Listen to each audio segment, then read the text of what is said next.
Hello students, hope you are all well at your homes. So today we are going to start with the next topic of class 10th, that is electric generator.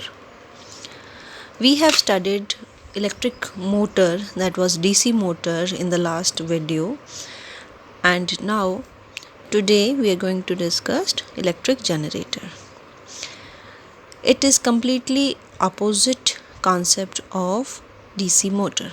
Okay, so this generator that we are going to study is a AC generator.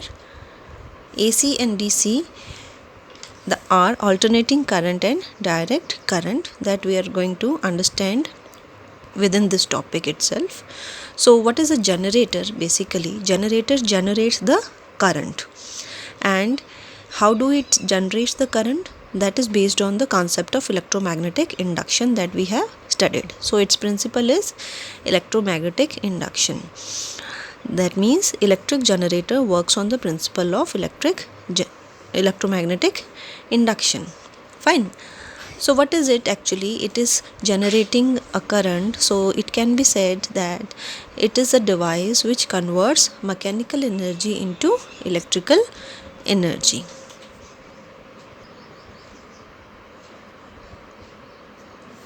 So the principle that we have studied already can be defined as the changing magnetic field in a region around a conductor induces current in a conductor, and that current is said to be generated current from electric generator, right?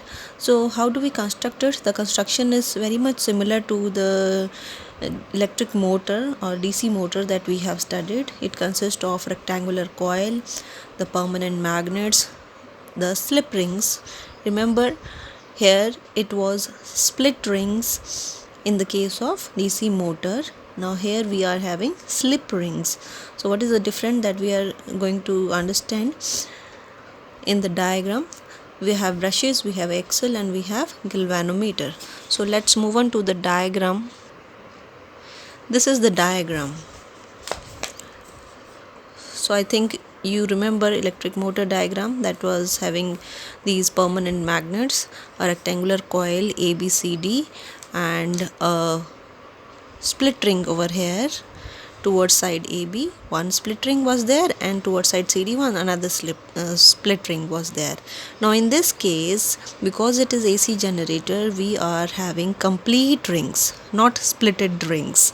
These are complete rings, one ring and another ring. So ring R1 is attached to the side AB of rectangular coil, and ring R2 is attached to side CD of rectangular coil, and the brushes are attached in the similar manner. That means they are just in making contact. These are carbon brushes. Brush B1 is attached with ring R1 and brush B2 is attached with ring R2, right?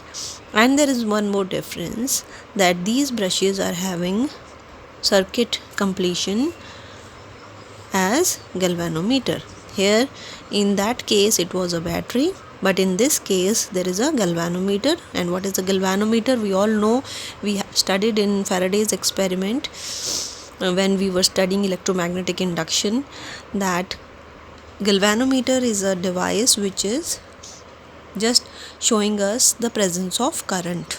Okay, so whenever induced current is produced, then galvanometer can show the deflection. So here also galvanometer is doing the same thing, doing the similar work. Okay, so here we can attach some bulb also. Here we can attach some other device also that can show us that there is a presence of current. Fine. Now let's understand the working. The working is, before knowing the working, we should know the Fleming's right hand rule, which is used to find out the direction of induced current. Okay, that we know, that Fleming's right hand rule. This is Fleming's right hand rule. If my right hand shows like this, okay, this is the direction of magnetic field, this is the direction of force, thumb is showing the direction of force, and the middle finger is showing the direction of induced current. Okay, now Fleming's right hand rule: find out the direction of induced current if we know the direction of magnetic field and the force. Force means the direction, the in which direction the movement is taking place. Okay, so when we move the rectangular coil, then we know the force direction and we know the magnetic field direction, that is from the north towards the south in this direction.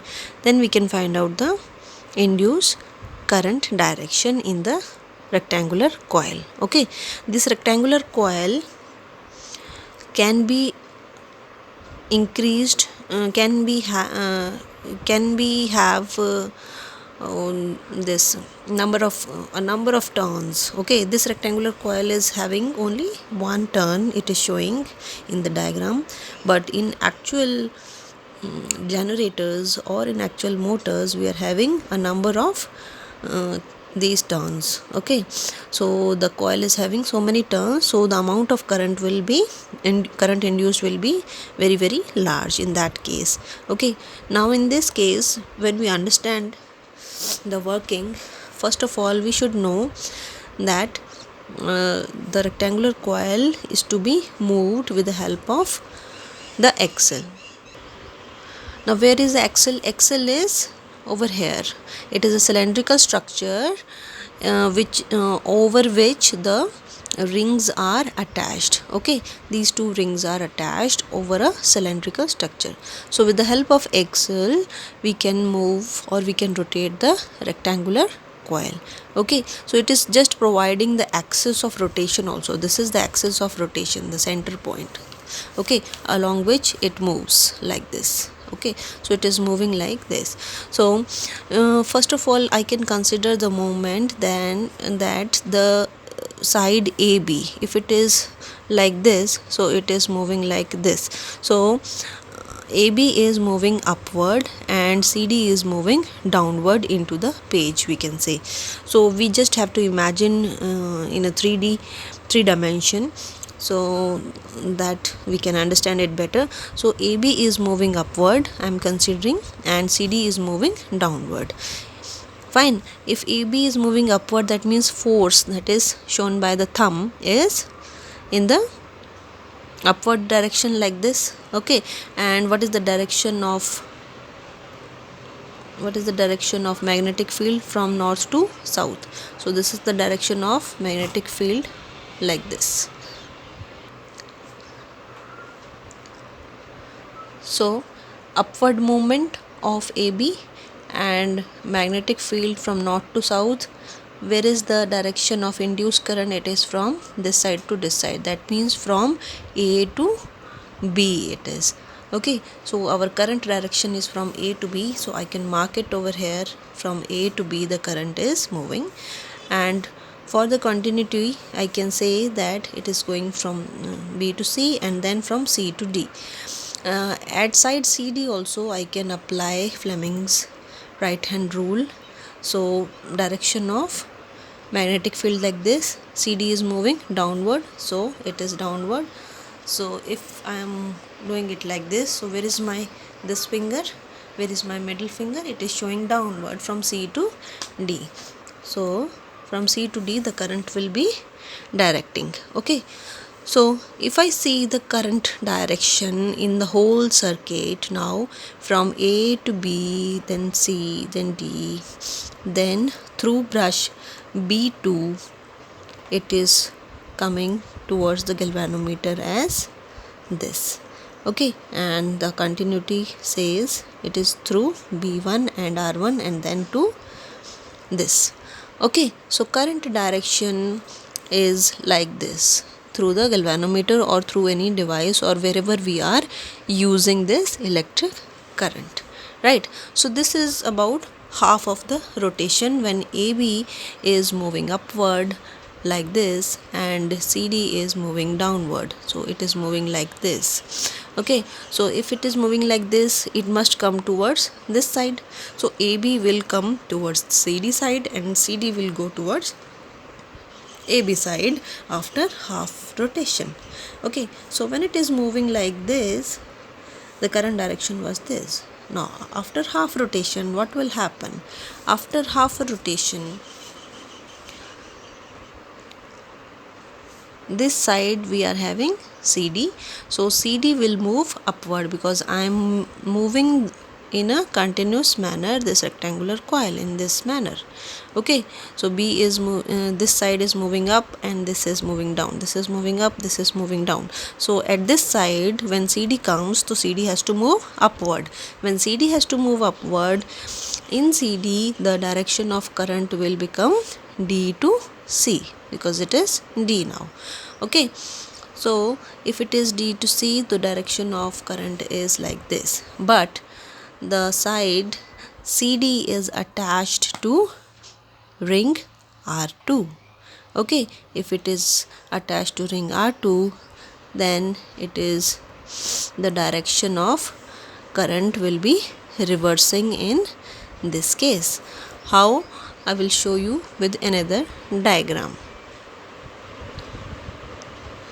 So in this second diagram, I have drawn both the diagrams simultaneously so that it is easy to understand. In this second diagram, we can see that it is a situation after half a rotation.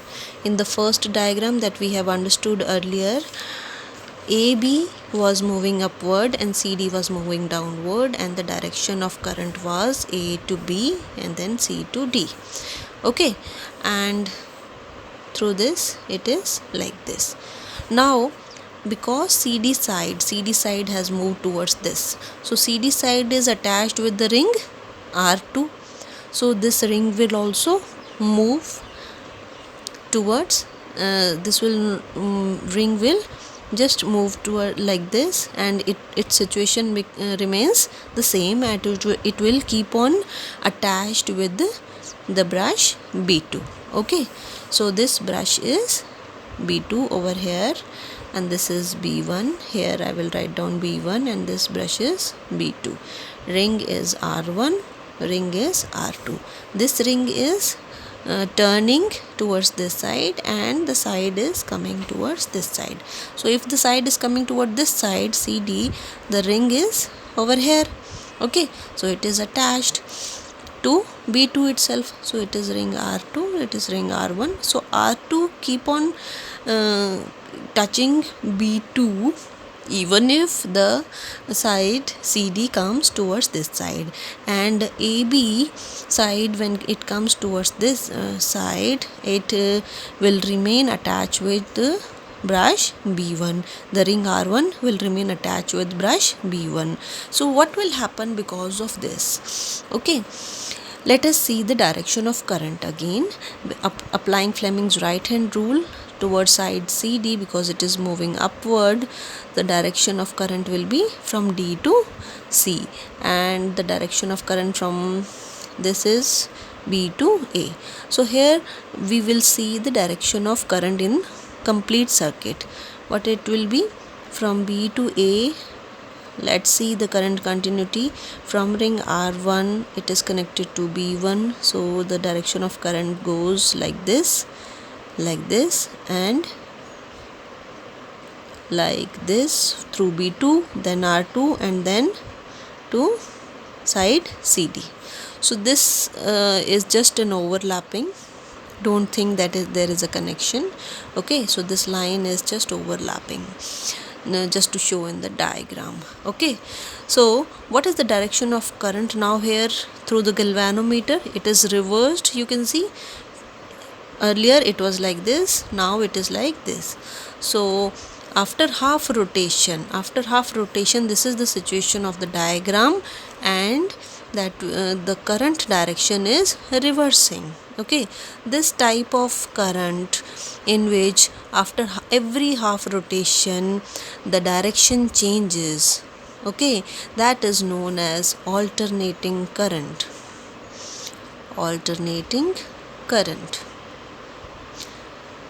Fine, and the abbreviation is AC.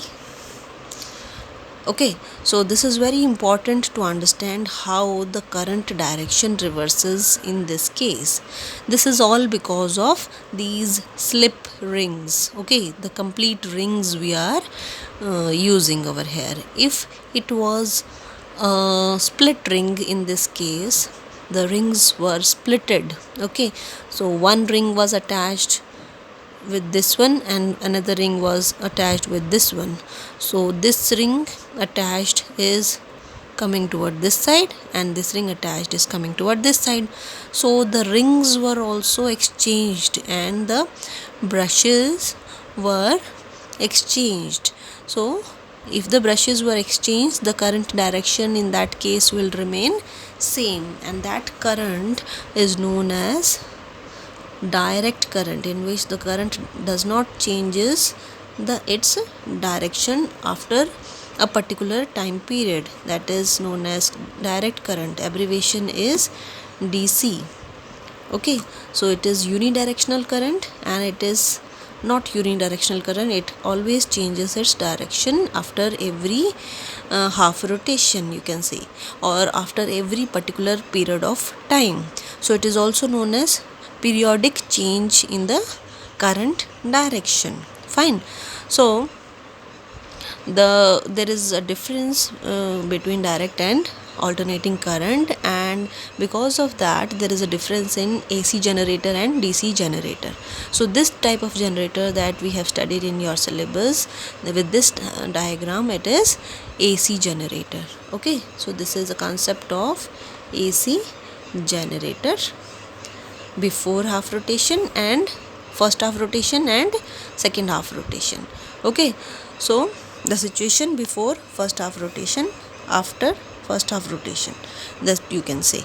Okay, so from this diagram I think it is clear that how the direction of current changes after every half rotation. So we must know the difference between alternating and direct current. This is the difference, that direct current is unidirectional and it changes direction after every particular period of time, and the graphical representation is also we can have the difference from the point of view of graphical representation in both these currents also.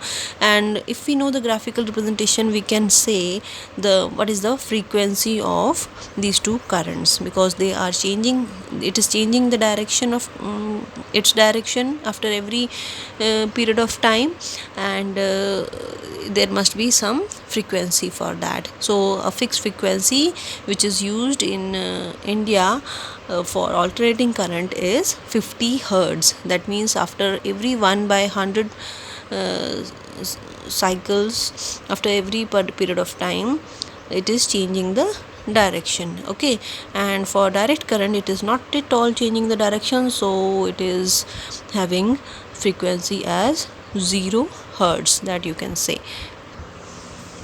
So here is the difference written between direct current and alternating current. This you can understand now, I think. Current which does not change its direction with time, that is unidirectional, which is called direct current. Current which changes direction after every equal intervals of time, that is periodically, it is called alternating current. Its frequency is 0 and its frequency is in India is 50 hertz. That means the alternating current changes its direction after every 1/100 seconds. Okay, and what is the graphical representation that I will show you? I have drawn over here.